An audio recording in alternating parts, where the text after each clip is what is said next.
Buy or DIY, Butter Edition.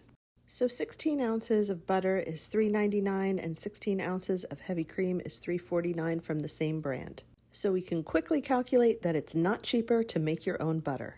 But this did end up being some of the most delicious butter that I ever tasted, so I'm going to take you through the process. I really only recommend trying this if you have a stand mixer because it took about 13 minutes of beating on 6, which is the highest that I could go without the cream splattering outside the bowl.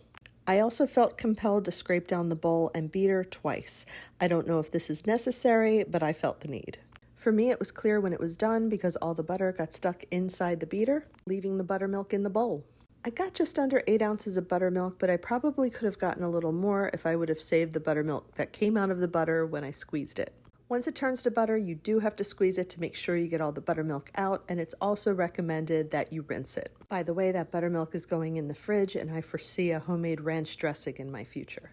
You do have to work quickly because, as you can imagine, this stuff melts really easily. I ended up getting about 6.5 ounces of butter, and for me, butter needs to be salted. So I spread it out on a flexible cutting mat and added some kosher salt. Once completely combined, I added it to this butter keeper that I treated myself to. I wrapped the extra in some wax paper, and now because a little bit of water added to this butter keeper, it seals the butter and allows it to be kept out at room temperature. So tell me, would you try this?